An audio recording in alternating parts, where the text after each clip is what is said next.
we had to change the model of the plaque for Bert.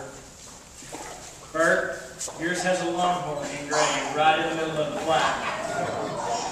To our friend and mayor, Bert B. Massey II, mayor of the city of Brownwood, in grateful appreciation for 35 years of dedication, loyalty, and tireless service as city councilman and mayor for the city of Brownwood from 1975 until 2010. Thank you, Bert. Thank you.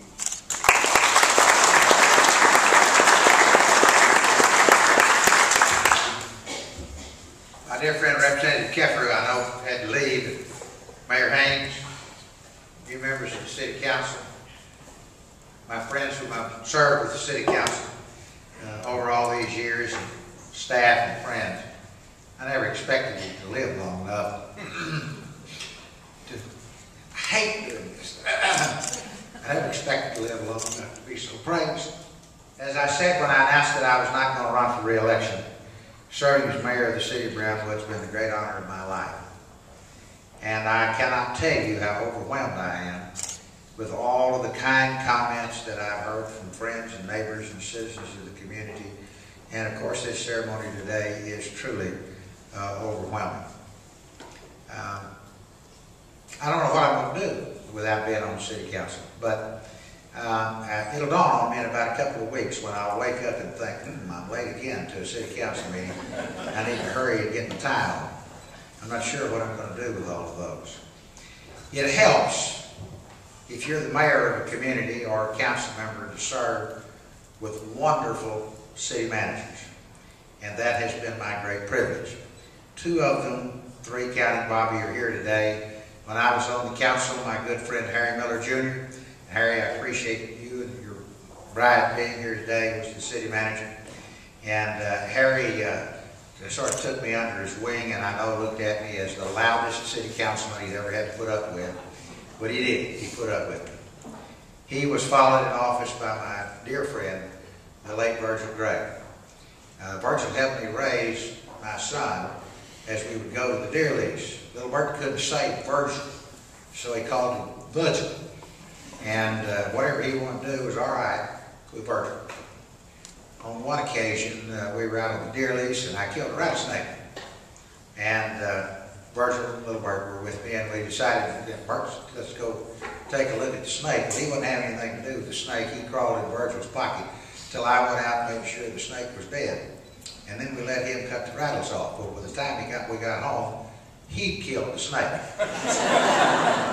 On another occasion in the snow, Virgil drove up an old red, his pickup he used to belong to me, when one of my children had wrecked their car and had borrowed mine to go back to college, and he had a great deer in the back.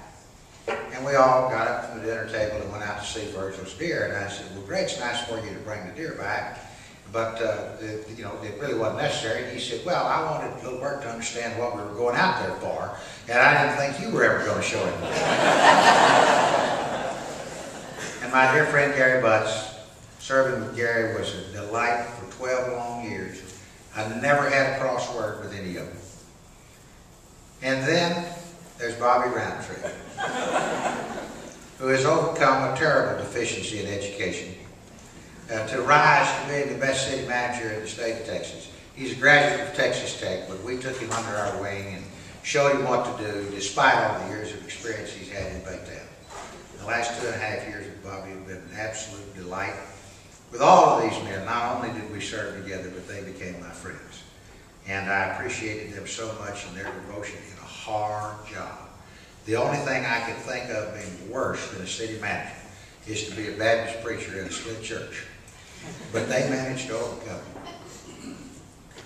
And of course, for the last 40 years, I've had the love and affection and the advice of my wife, who has on more than one occasion explained to me that don't use big words and keep it short, stupid. Nobody is interested in the sound of your voice as much as you are, so don't talk quite so long. But whatever I may have amounted to in life would not have happened were it not for my mother and for my wife. I'm very proud to have all of my children here today, and one of my grandchildren, and there are 3 others that will join us a little bit later, because by this time, I don't see how you've stood it this long. They wouldn't have lasted My thanks to my law partner, Ray West. I couldn't have served if it had not been for Ray and the times that we've had together in the firm. I also have members of my staff at Massey West and Brown County Abstract Company here today, and I want to recognize them. Would you all stand, please?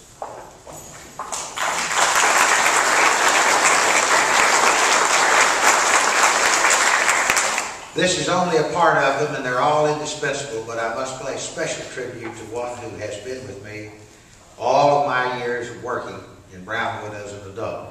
My secretary or legal assistant or chief factotum, or the one that keeps me going, is a lady named Janie Bennigan. She worked for my boss when I came to work at Brown County Abstract, and it took me a little while to spirit her away from his supervision so she could tell me how to draw a deed.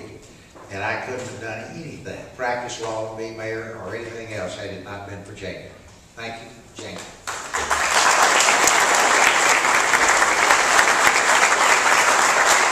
And I must pay tribute to all of those with whom I've served on the city council.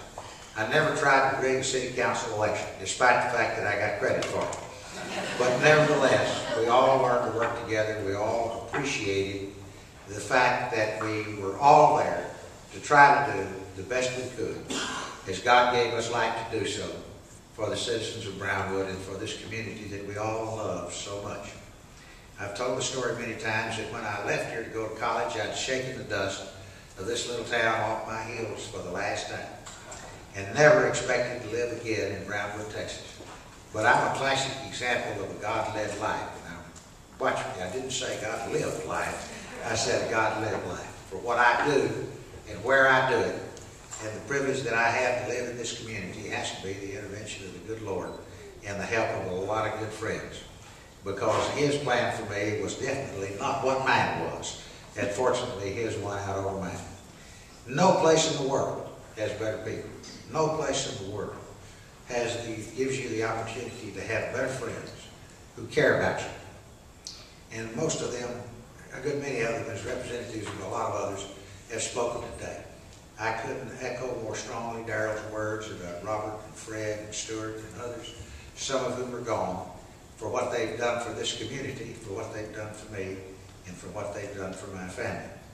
Now, after the tributes we've gotten today, we ought to all lay down and die, because nobody will ever say this many good things about us again, no matter how long we hang on. But I can't tell you how grateful I am and how appreciative I am of the people of this community, and those of you who didn't have another damn thing to do but come here in the middle of the day, in the middle of the work week, and pay tribute to us. I don't believe I'll ever accomplish anything else that has meant more to me than, of course, knowing my Lord, having my family, for which Melinda gets most of the thanks. And I, by the way, didn't mention my son-in-law, Eric McNeese, who's now keeping Rest and I in business down at Brown County Abstract in the law firm. We couldn't have made it without him. And then finally, having the opportunity to live, to grow up, and then to live in Brownwood, Texas, the best place in the world, and the best place in the world to be mayor if you're going to be mayor anywhere. Thank you very much. Thank you, Bert. I once asked Dad, how's Bert done it all these years of being able to serve as mayor? And his response was simply, well, because he does it better than anyone else could do. And we appreciate all that you've done for the city of Brownwood. And you may not lie and stay at City Hall, but perhaps Dave Fair can take you back and forth to the hospital in his ambulance.